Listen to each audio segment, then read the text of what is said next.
Information about the world of running, inspiration to fuel passion and excellence, and ideas for making connections and finding community. You're listening to AtoZrunning.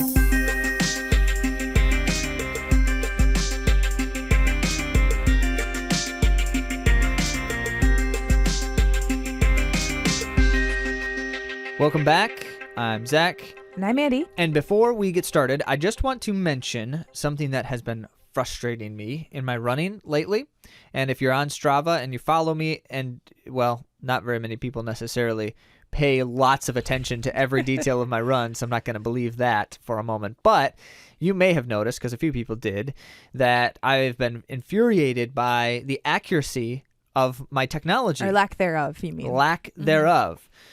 So, it's just one of those things where it's like every few days it's completely wrong. Like it's a mile short. It's the wrong in the worst possible way too, because it makes it look like I'm running a minute per mile slower than I actually am, which is who cares, Zach? Okay, so who cares if you're running a minute per mile slower? If you've been listening to us through and through, you know that I'm going to sound quite a bit like a hypocrite complaining about this, because the very thing I espouse in training is a detachment from being concerned about things like pace and otherwise.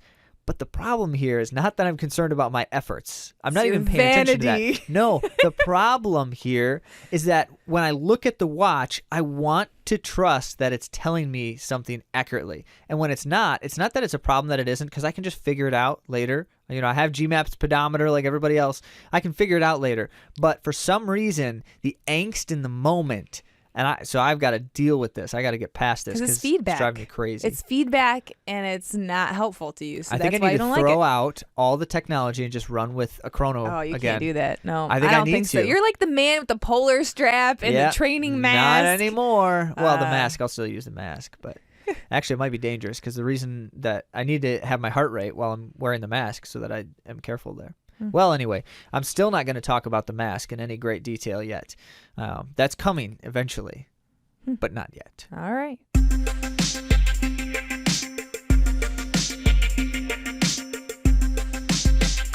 So a couple of headlines to share with you and react to here. The first is fascinating in this virtual racing era because, as you know, all of the seasons were canceled early on, so no one, like high school, college, no one got to run the track season and such this spring. But athletic.net, which in a very brief backstory here, athletic.net is basically the place where high school, especially track and cross country, report and record all of their results. And then you can compare it against the other teams, and you can see how you rank and all of that. It just does all of that. It's been around a long time too. It has, and it's also used by. I just looked at on this article. It's used by over 70% of United States high school and middle schools. Wow. So it's everywhere. All right. So that being the case, here's what they did. Athletic.net launched a virtual track meet service at some point in April. And it sounds like people are starting to use it, or at least are going to, in the next couple of weeks, start using it to host track meets virtually. Fascinating. How are they going to accomplish that, though, Andy? They're going to be recording video. I read the article, too. Yeah. So they'll be recording the shorter distance events from start to finish so that they can actually time it that way. The official time will happen from the viewing of the video. Yeah, so they'll be able to at least get, for the sprints, get something that way. Now, interestingly enough, I didn't see anything about jumps or throws, so I'm curious, because obviously you can catch that in a video, but the measurement itself is hard to, how specific. But they didn't comment on that. They did comment on distance races, though, which is a little bit more of a challenge, because you're not going to sit there and watch a 15-minute video of someone running circles around the track, although you could. But that'd probably be more accurate. Probably would be more accurate. So here's the concern. They said that they're going to use GPS reporting for that, which if you just heard my vent a moment ago, relevant. Now you know why that came up. So that'll be interesting. I saw in the article, so this, by the way, was an article posted by OregonLive.com, and we'll share the link. And I saw in the article that at least one particular coach that they talked to was already planning on scheduling some virtual track meets for May and June. So, if it can happen, I say all for it, because at least some way to get the high schoolers to still enjoy and engage with track, because they've only got so long to do so. Yeah. And one of our connections on Instagram just ran a 5K PR in the track, Right. broke 17 minutes in the 5K. That was Anne at Margarita. No, it's Marge and Marathons. Anyway, incredible PR. Huge. I think it was before like a 17:33 is what she had run. Whoa. Anyway, so all that to say, if you run a track PR, video it, or do some sort of like live streaming of it, I'd love to watch you. That's That'd be true. That's a super great fun. idea. Yeah. So let us know. Yeah, video. We're huge fans YouTube live of that all of for you. sure. That would be great. So more of the virtual running stuff developing and opportunities improving, which I think is great for just a way to kind of cope with the spring season, especially for those who missed their track season. So the next one is about carbo loading versus burning fat. Yeah, this is something that's always been interesting to me, because I never knew much about it when I first got into like longer distance types of running. I just, did the things that people said you do. So you like carbo load before races, you take gels and goos every so often during a race. And I didn't really necessarily try to understand why. And as I started to learn more about why, I started to wonder why the practices don't necessarily match the science in a certain very peculiar way to me. So we're going to contrast the topic between these two different articles, as we like to do sometimes. One is by Runner's World, and some of you know how I feel about Runner's World. It has a wealth of information. It's just not all consistent. There's not someone going through and comparing and contrasting different ideals. So they'll publish something one day that has something contrary to what they do the next month. So but there is a wealth of information there. It's just you have to be able to navigate it. Yeah, I mean, just basically, on Runner's World, you can find something that proves your point, no matter what your point is, and chances are you can also find something that refutes your point just as well, and you won't ever know if one or the other is a better point, because they're not, and to their credit, they're not trying to present what the right answer is to things. They're just trying to provide anything someone's willing to write for them, apparently. All right, so how proper carb loading can help you crush your next race is the headline. I think every one of us reads that and thinks, yeah, I get that. And so then maybe they're just going to give me some good tips. That's what you're thinking. However, they make a claim right in here. And this is the fascinating thing to me. It's an accurate claim. I'm not going to try to refute the claim.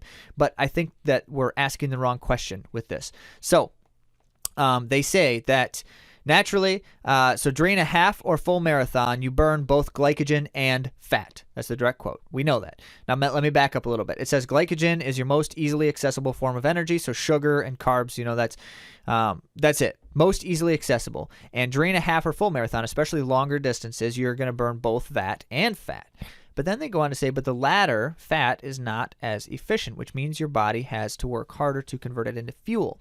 And then immediately it just moves on to talking about what it takes to burn glycogen and how much of it you need and such, and talks about running into the wall. So if you hit the wall, that's essentially the principle of you've run out of fuel and you just have no more energy. It's not necessarily that you weren't fit, it's just you ran out of fuel, you've got no more energy. Now, the reason we hit the wall is because our body can't produce energy. Specifically, we're going to call it ATP in the moment. It can't produce energy from the fuel storage that you have. That doesn't mean you have the wrong fuel storage. That doesn't mean you have... So this is my point. They're asking the wrong question. The better question is, so if burning fat is not as efficient, what can we do to train our bodies to burn it more efficiently? Because we already know that by burning glycogen as fuel, we are automatically producing more acid as a byproduct, which means you can only burn glycogen for so long before you saturate your muscles with acid and fatigue sets in, and that's a problem also. So this is my beef with the article. We're asking the wrong question. So then we contrasted it with a different article that Andy found. Yeah. So marathontrainingprogram.com, they have an article called Fat is Fuel for Marathon Training and how to more efficiently tap into your unlimited fat supply. Yeah, and that's exactly the principle. If you can, let's start with an if. If you can train in such a way that your body can use fat more efficiently, then the automatic answer is then you want to do that, because you can burn more fat over the course of a marathon than you can glycogen, and your body can store more of it, and it produces fuel more effectively. Yeah. And so essentially you want both. You want to be able to use both stores. So you're getting more fuel, more burn for longer. So the idea is that you're not just using those quick carbs. And I say that's mainly for marathoners, because quick is okay for 10K, 5K. But if you want those long stores, you're going to have to be looking at both systems, or you're going to be having to take glycogen throughout your run. Which is by itself not necessarily a highly effective way to approach it, because you're trying to digest it at the same time as you're trying to, you want to be able to use the fuel stores that you have in your system as much as possible and not have to take in more fuel. You're still going to take stuff during the run, but you don't want to have to take too much. So here's the point that everything comes back to. It is possible to train your system to use fat as fuel more efficiently. And it's actually very, very easy. You just simply do it by expending your glycogen stores in training and not trying to re-up your glycogen in a run, so that you teach your body to use the fat as fuel repeatedly. And for those of you who have seen me post, sometimes I'll say a zero fuel run, and that doesn't mean I don't eat before. I do. I just don't eat during. I'm not taking any kind of goo or packs during my run, and I'll still drink water. There have been times I've forgotten to drink water, and that's not a great idea. But when I say zero fuel, it's to do just this, and that's to deplete my glycogen stores, so that I now am transitioning to fat and teaching my body how to use it, because you do need to teach your body how to use it. Absolutely. Because if you're going to run a marathon, your body will use fat as fuel. It's just a question of how well it does. And that whole principle of avoiding the wall is not about carbo loading properly. It's not about glycogening properly. It's about teaching your body to use fat properly, so that you can avoid hitting the wall. And for simplicity's sake, I'm going to say before a race, you're going to want to eat enough of everything. And you teach your body beforehand. So when you come to race day, if you haven't taught your body how to burn these fat stores, I don't think you're going to want to reduce any carbo loading. I think mainly when people bonk and they have been doing this is because they're not eating enough. Yeah, so it's essentially you train yourself in two ways. The first way is by not taking fuel during runs. You should never, in training runs, you should never take fuel during a training run, except for in the instances where you're trying to prepare yourself, especially your stomach, for being able to take fuel during a run. So you do need to do that before a marathon, because if you're going to take something, you want it to be something you're comfortable taking. Well, let me pose this question though, Zach. A lot of people will say that if you do these zero fuel runs, that you don't recover as quickly. Yeah, but you shouldn't be running so hard that you need to recover more. So here's the point of it. You need to be running easy and slow and take no fuel often. I'm not saying that you should do that for every single long run, but you need to do that often. And the principle of the long run is best achieving this concept, is training this concept. If you're talking about trying to improve your fitness by doing fast finish long runs, just do more steady runs during the week. Don't run yourself into the ground on a long run once a week doing these fast finishes at the end of something that's draining you, and you're taking glycogen during the run so that you have enough fuel just to finish the long run. That makes no sense, because it's a highly inefficient way to train, and you still need to spend more time recovering then. So instead, run your long runs easy, run them long, but run them slow, and take nothing. Water if it's really hot, or if you need it, a little bit of electrolytes if it's hot, but because the principle of the matter here is to prepare yourself for the end game as well as possible. Okay, so this is marathon training. Would you suggest the same thing for half marathon training? Yeah, it depends on how long it takes you to run a half marathon. Okay. If you're talking about a 2-hour plus half marathon, then yeah, you need to be able to prepare your body to still burn fat as fuel. If you're talking about a 1-hour half marathon, which I'm not assuming anyone listening to this runs a half marathon in an hour, no. If you're running an hour or under, don't worry about it. It doesn't matter. It really just isn't likely to matter. But if you're talking about a race that's an hour and a half or 2 hours longer, then you need to. So with that, we're going to move on to our interview in just a moment after the break.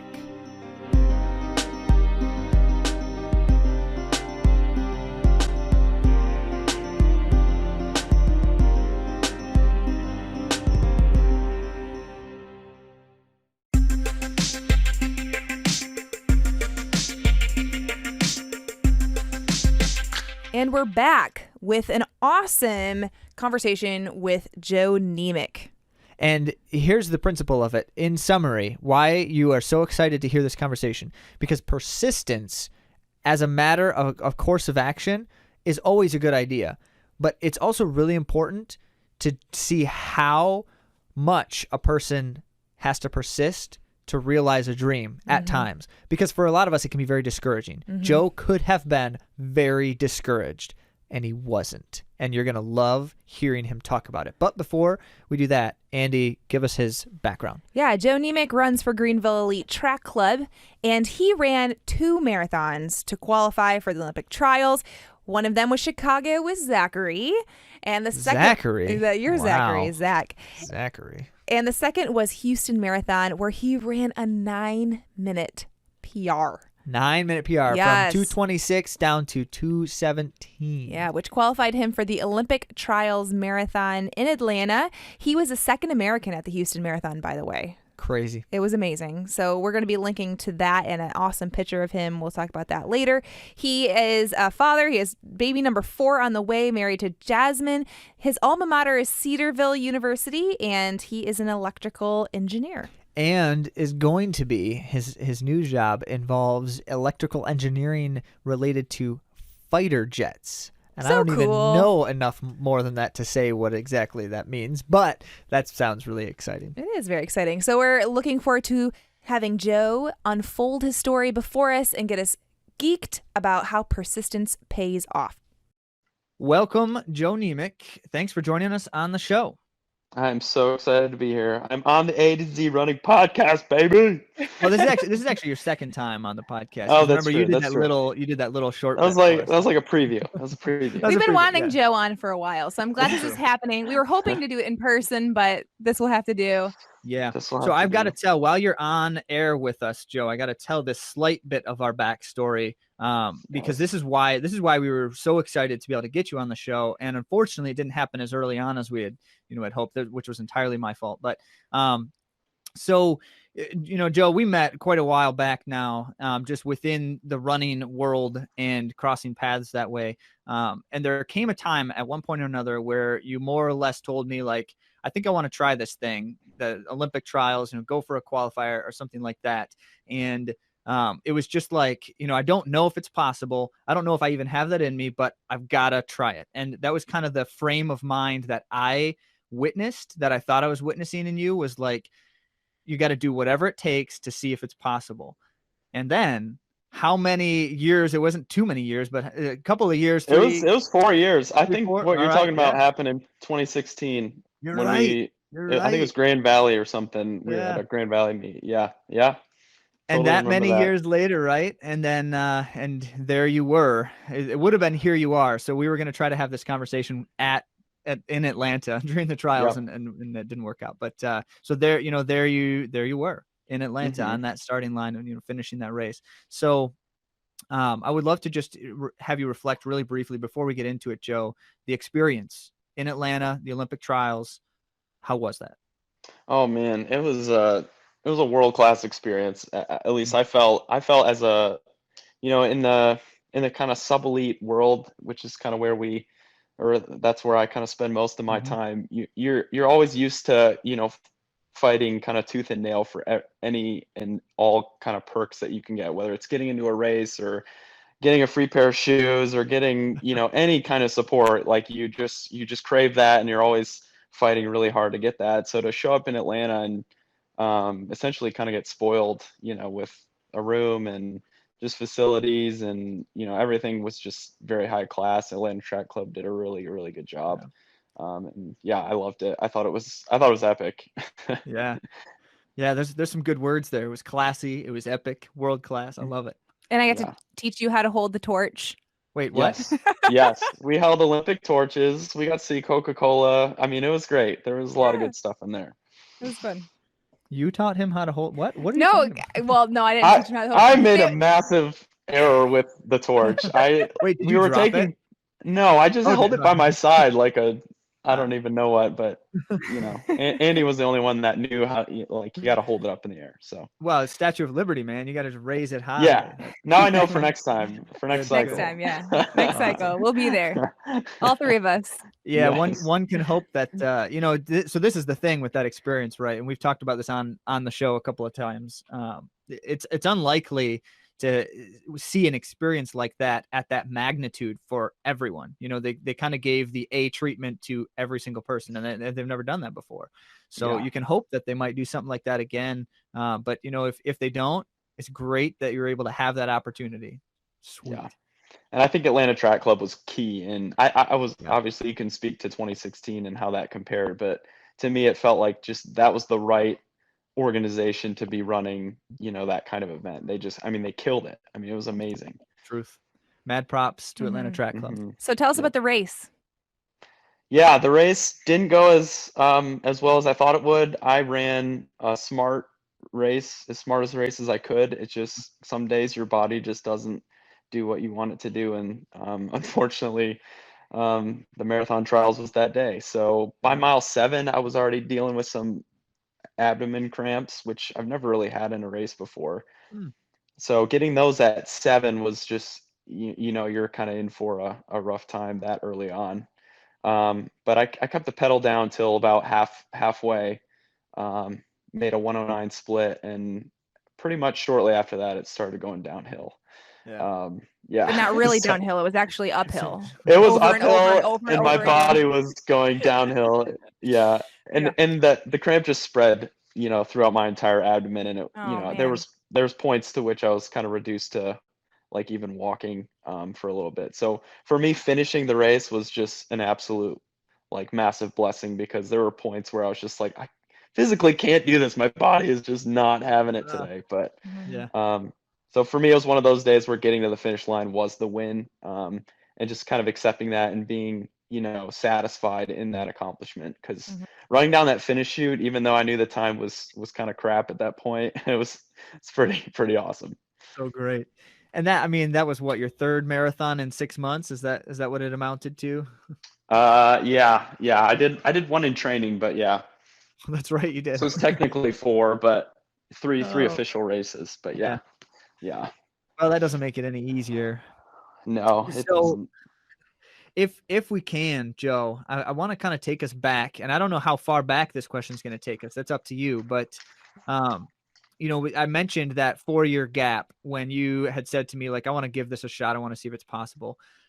Certainly from that point to the 2020 Olympic trials, you made some impressive gains. You saw the dream unfold before your eyes, one step at a time, if you will. But tell us about the improvements and the process, the journey of going from the guy who was just running, whenever that was, maybe for you that was like when you're 6 years old, but the guy who was just running to the guy who is dreaming about the Olympic trials and successfully accomplishing that dream.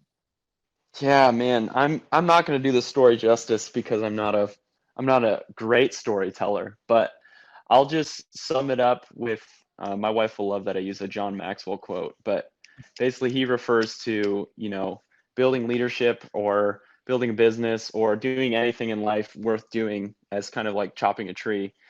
And the tree is really big, but if you show up every day and swing the axe, 5 or 6 times, after months and months and then years and years, eventually the tree will fall over. And I think for me, that analogy pretty much sums up my entire running career, because I've never been a standout performer maybe you could argue at the high school level, but that was just specific to my high school. I mean, I was a 1703 guy my senior year. So like, I'm not turning any heads going into college, even coming out of college, like my college times were not that impressive. So I've always not been like, a standout performer, and to just continue to show up every day when, things are hard, and when, maybe I'm not, performing at a high level like I want to. I think that is my story, is I was the one who continued to show up every day, even though, it wasn't glamorous. So, yeah, I mean, it's so weird now. I mean, we're going on like, I don't know, 12 to 15 years of running at this point, if you include kind of before high school. Just Yeah. like, one, that makes me feel old, and two, it's just like, that's what it took, It wasn't like I made the decision 4 years ago, but that decision was, made after 10 years of running before Yeah. that. So, I mean, yeah, mastery takes a long time. Hmm. So, and I'm Isn't not that the there yet. truth? That's a great analogy. I love it. It is a great So, analogy. Yeah, I mean, that decision that happened had 10 years, it was 10 years in the making. And mhm. in a sense, it wasn't necessarily it was a decision to try to go for it intentionally.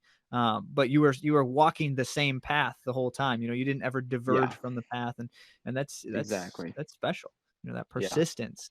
Yeah.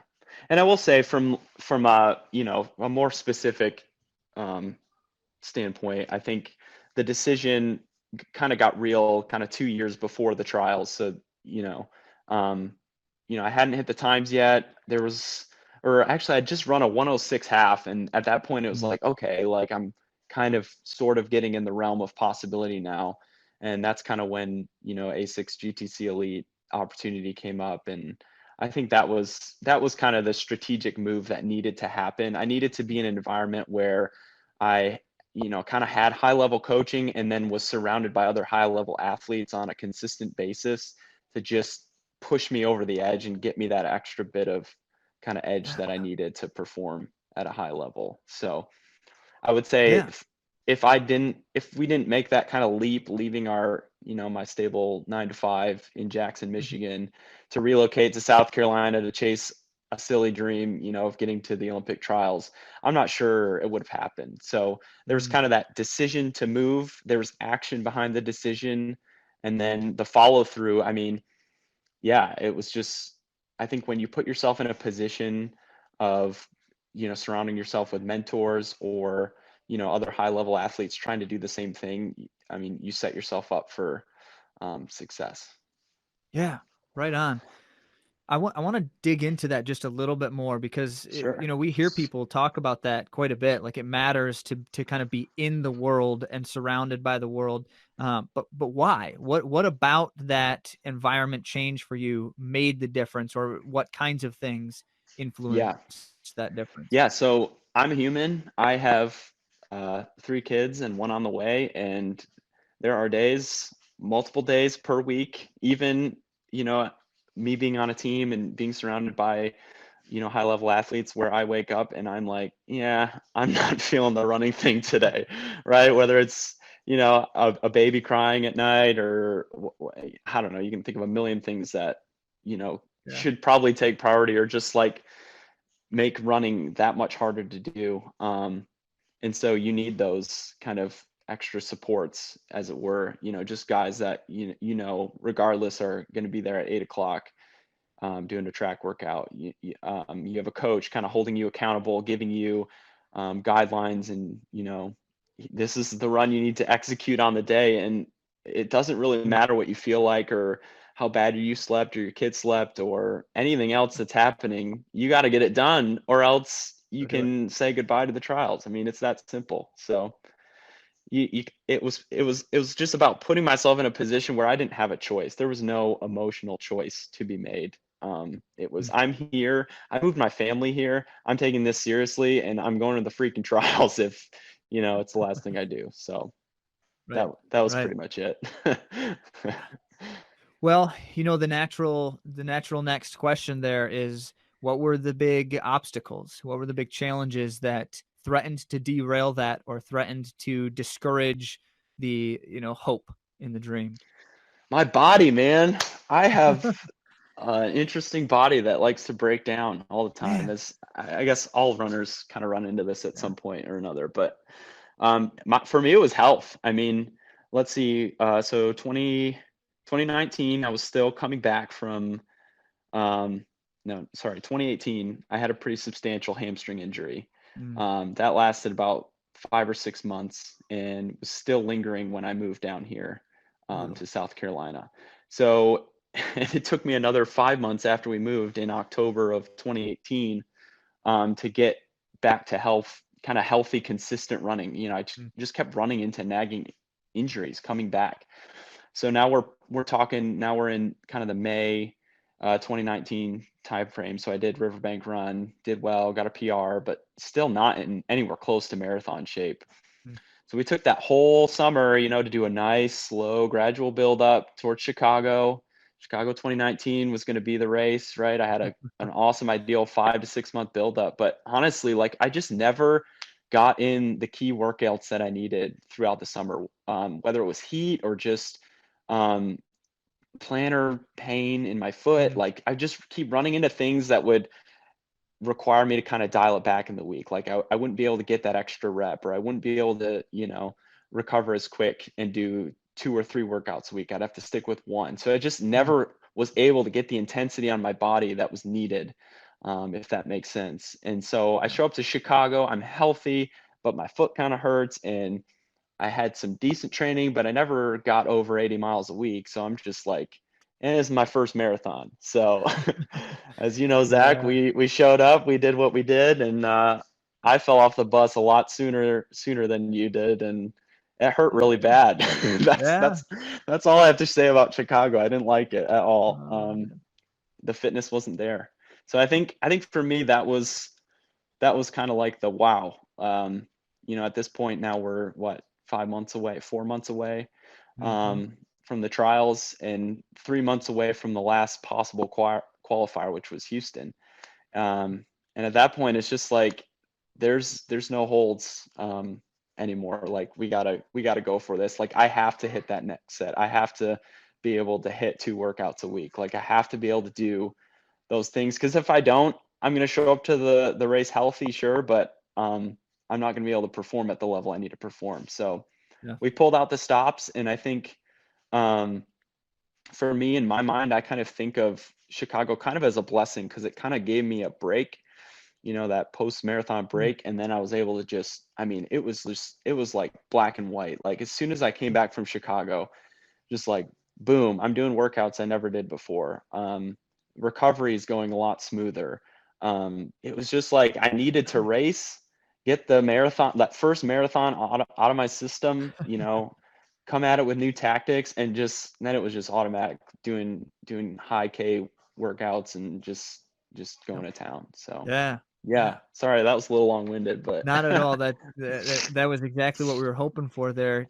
As you're saying that kind of post Chicago moment, so it must have been, I can't remember exactly, maybe you remember, it was 2 or 3 weeks after Chicago where you were in town visiting your parents, and so we met up and we ran together.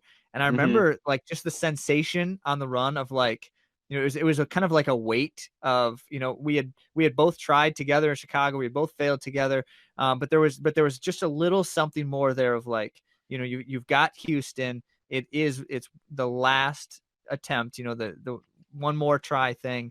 And I remember just kind of feeling from you in the conversation, you weren't happy about what had just happened in Chicago, but I was getting this sensation of like he's hungry. Like he wants this in a way that, and even I was kind of comparing it to the way I was feeling at the time. I was like, I don't feel the way I'm hearing from him. Like, I was glad to see that contrast, because in my mind I was like, this is stupid. I'm done. But it wasn't that way for you. So I'm curious, Joe, because coming off a marathon oftentimes has some kind of letdown, especially when you don't achieve a very significant goal. Do you feel like you were able to be encouraged and hopeful during that interim period? You mentioned that the training was starting to go better, so I imagine that helped. Did you have to deal with significant discouragement at all? Did you have to get through some of that still? Yeah, so I would say the key to coming back after Chicago was reframing that race as a success and not a failure. So what I mean by that is it was my first marathon. I could have, and probably should have dropped out, just because like I fell off the bus at like mile 15, which is just way too early to fall off the bus. But I didn't, and I finished, and I got my 2:26, which was way slower than I needed to be. But to me, that was like hey, you got out there, like now you know what a marathon feels like, because I hadn't run one before. Like you know what to do different fueling wise, you know what to do different preparation wise. Like there was a whole list of things I came back with. And that was all really good data to have moving into Houston. And so I think for me mentally, as soon as that race was over, yeah, it could have been, wow, that really sucked. Or, hey, I just got like 4 or 5 changes that I can make in the future. And I finished my first marathon. It gives me kind of a baseline to go from, instead of just, I have no idea what I'm capable of. And then moving forward, yeah, that gave me a lot of just optimism. And then just quickly, we talked about, like, again, we jumped down here. So my attitude was a little different, because it's like, the whole reason we moved down here was to get to the trials. And if I don't, I'm going to be in trouble. Like, Yeah. it was like, like the ships have been burned, there's nothing after this, is kind of what my mindset was. So Yeah. I was just like, let's do it. I mean, I need a 9-minute PR, but what do we have to lose? Yeah. So yeah. Well, I mean, you only needed like an 8-minute PR. You just happened to run a 9-minute PR, but Sure. That's true. Oh man. So and I'm going to contrast then that Chicago, I like how you said that, Joe. You reframed it. It wasn't necessarily a failure. There were some things that you could take away from that made it successful. Finishing a marathon is right. a success in my world. Right. But so contrast that experience with the picture. Andy loves the finishing picture from Houston. She tells everyone about it. She loves it. We'll share that Instagram. What's funny about that picture?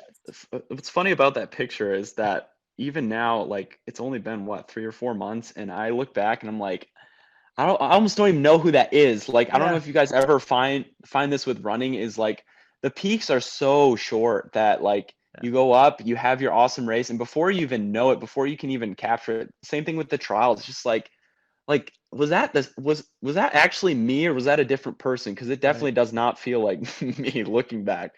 But yeah, I mean the picture really does say it all, and I'm so thankful to have that captured. That moment kind of captured, because it really does just sum up, what 15 years of running kind of can lead to, on a really good day when everything goes right. Those moments are just so rare, and I think it's the reason why a lot of us do this sport, is to just achieve that level of perfection on the day. And even though it's so short, and yeah, it's like tearing up just thinking about it, like, because it's so emotional, right? Like I did something that I thought about and trained for so long. There were so many really not good days to have that one priceless moment, and it's like, was it worth it? And yeah, it was. So walk us through the race. Like, when did you know that you were gonna do it? 50 yards from the finish line, and I'm not joking. Right. And the reason was because even at Houston, I still hadn't technically raced a marathon. I'd finished a marathon, but I hadn't raced one. And you guys know there's a really big difference between showing up and just completing versus like pushing your body to the max for all 26.2. So I think for me, I felt so freaking good. It was unbelievable. Like, I got to 17, through halfway, 17, 18. I'm like, okay, this was new ground for me, because I hadn't been racing past 20 miles, and everyone's like, well, when you get to 20, that's when it starts hurt. So I got to 20, and I'm like, still feeling pretty good. Maybe it'll happen a little later. 21, 22, and I made a move. Like, even at 25, I remember like a mile to go, and I mean, at that point I wasn't really thinking, but it's just like everything's hurting, and I'm like, I've heard stories of people like collapsing and like their legs stop working. Like, that could happen to me. Like, that's seriously what I thought. So I never really like was like, I got this, until I saw the finish line. And I think that's kind of what led to me just erupting with emotion, because I hadn't even thought about the fact of what I was doing until I saw the finish line, and then I just started yelling. Oh man, so good. I looked at your splits as soon as the race was done, and I could actually see the final result digitally. I started going back on the splits, and I was just like, this guy was baller. I mean, you just that last 10K, you did what like all the the Olympic gold medalists and stuff talk about, like, if you want to win Olympic gold medals, this is what your last 10K has to look like in the marathon. And you did that, and it was gorgeous. And I'm looking at the numbers, and I'm just like, this was so cool. It felt gorgeous. I mean, those are the races we live for, when it just clicks, and it's just like, I don't know. A lot of it was good race strategy. A lot of the lessons learned from Chicago got carried into the performance on that day. And, obviously I had the support of who knows how many people just cheering me on. All of that was deeply felt on that day, and it all came together. So I was super thankful. Yeah, man. Well, you reflect on it like feels like it's so far away, already, when it's only however many months. And I've heard it described like, it's like summiting a mountain. You stand on the peak, and it feels awesome to be at the top of the mountain, but there's only one direction to go from there. And as soon as you start hiking back down the mountain, you look back up, and that peak looks like it's infinitely above you again. And the best description that I take away from that is, the next option is the next mountain. It's not that you go back up to that same peak. You look for the next mountain, and that looks very differently for different people in a lot of ways. But you were just sharing with us earlier that you're kind of trying to find a new groove here. What's that thought? What's next for you in this journey? So I know in my heart, and this is what my prayer will be moving forward, but I want to be at the next trials. Like I just believe that I will be able to be there somehow, some way.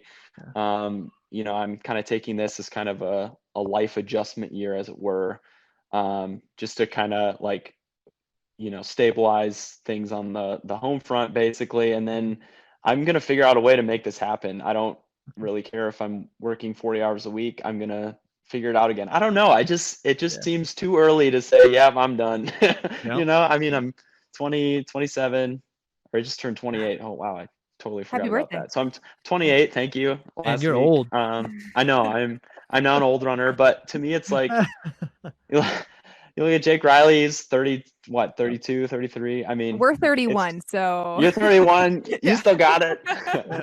So I think for me, I definitely would like the opportunity to be back there again, and I'm going to work as hard as I can to make that happen. But as you know, the demands of family have their place, and you got to be responsible for that too. So we'll see. Yeah. Do you push a double jogger ever? Just curious. I really, really, really, really prefer not to. We have the double bob. I see you doing that, and I'm like, man, especially with how big your kids are, that's impressive. That is not an easy job. I stick with single. I'm a single bob guy. All right. Yeah. That's fair. I would encourage that, just for the sake of health and other things. I feel like something always hurts if I run with the double bob. Like the next day, my Achilles will not feel right. Yeah. Yeah, I feel like it's really hard to do an actual easy run pushing the double jogger, because no matter how slow I'm going, it's still harder than it should be. And you're still like really torturing your legs. Well, I know you're not on this call with us to be encouraged by us per se, if you will, but I'll offer this much encouragement, at least. You guys are encouraging. Come on now. Well, thanks. Give yourself some credit. And Andy takes the cake for encouragement and inspiration in this relationship. Joe, I mean, in one sense, right, you've summited a mountain. I'm not going to call it the mountain. You've summited a mountain. And the best part about that is that's never going to go away now. And so, whatever the next steps look like, and however difficult the next obstacles are, and, the materialization of or not of the next dream, you get to just live the rest of your running life, if you will, having been on the top of that mountain.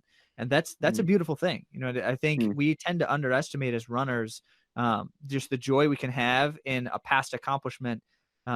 Even if we're still pursuing the next goal, we can still enjoy that. And so I encourage you to find time and opportunity to do that in your running life. Certainly. Yeah. That's really good, and it's a great reminder, because I think I'm very forward thinking, and I think I might get the quote wrong, but I think it's something like, success is borrowed and the rent is due every day. So as soon as you're like, you take I mean, you guys know, you take a week off of running and you lose how much fitness. I mean, it just happens so quick. So unless you're showing up every single day, but yeah, the reminder to look back, and for me, it's just gratitude, just being thankful for the opportunities I've had in this sport. And I think for me moving forward, another big desire is to be able to begin to share more of my journey and just being able to help other people find the same joy that I have in running. So I really love what you guys are doing, and I think that's really powerful. Yeah. Thanks. There's some encouragement right back at you, Zach. Thank you. So I did want to share with our listeners what you did at Houston. You were 9th overall, right? Is that what it was? Wow. And you were first in your age group. Yes, I got a trophy for that. That was cool. That's amazing. And it was 2:17:18 in. That is 5:15 per mile. And what was the size of that PR again? 9 minutes, you said? What, 9.5 minutes? I was going to say 9 and change. That is amazing. Yeah. Wow. And second American, right? Yeah. Yeah. That was online somewhere. I remember seeing that. Don't want to leave that one out. Yeah. Second American. It's crazy, man. That race that's one that'll live with me forever. That's for sure. Mm-hmm. Right. Well, Joe, I like to ask this question, not knowing if you have an answer to it, because I didn't prep you for it in any way. But what are the words that stick in your mind and that you think are worth sharing with other people when you just think about like what helps you get through, whether it's the hard moments or helps you enjoy the good moments? What are the words in your head? Yeah, I think there's definitely something to be said about, mantras, whether it's a specific mantra for a specific race or just kind of your kind of go-to words in times of hardship. But as you guys know, I'm a believer. And so I find a lot of hope and just comfort in the Lord is my shepherd is kind of my lifelong mantra as I walk the earth and encounter various trials and tribulations in my life. It's just like, no matter what it is. And that's why I love running, because it's so analogous to the rest of your life. And just knowing that, the Lord is my shepherd, and, whether it's, me trying to finish a marathon or trying to keep kids in bed at nighttime, it's, he's with me and he guides me. And I think for me, that's what gets me out of the door on the hard days. So that's great. Thanks for sharing. Thank you so much for sharing, and thank you for giving of your time and attention this evening. Yes, and thank Jasmine for us too. Will do. Hey, this has been really great, and I'm super excited I got to do this with you guys. You guys asked super good questions, so I'm excited to see you guys in person sometime, hopefully. Yes. Yeah, wouldn't it be nice to do that again? If possible.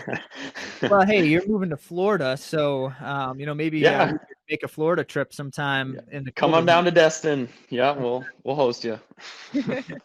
Well, appreciate it, and definitely all the best to you in the next steps in your running journey. Thanks, guys. Really appreciate it. I'm just feeling so inspired after listening to Joe. Was that an like you're inspired because you're doing something wrong? I want to go get some PRs. I don't know. Okay. It's very motivating. And you heard us talk about the kind of the backdrop there. It's just what's so exciting to me about this is that I remember the first point of contact with Joe when it was like, hey, I'm this guy who's running, and I'm just looking at taking the running thing just a little bit more seriously, and I'm curious. And so it was like starting the conversation with that to 2:17 marathoner, second American at Houston, the Olympic trials, and all of that. And it's just like, what an exciting journey. Part of the episode that stood out to me was the mountaintop. I thought that was really great. Having these mountaintops that we're able to go back to and remember the view from there. And I think each of us have those moments, and I do think that we have to cling to them in our memories and still be excited about them years down the road. It's okay to go back to that mountaintop and just remember that view and that feeling while in search of the next peak. Yeah, and because that's not a pride or an arrogance thing of like, look how great I was standing on top of the mountain. Instead, it's like, look how amazing the experience was standing on top of that mountain and seeing what I saw and, being where I was and all of that. And I think that that's a really healthy thing. I mean, I think that because I said it to Joe, but I do think that's a healthy thing. Mm-hmm. So if you want to continue to be inspired by Joe and his unfolding story, make sure you follow him at joe.niemiec on Instagram. You can also follow us too at AtoZrunning as we share more stories and bring you more information about the world of running and inspirational athletes.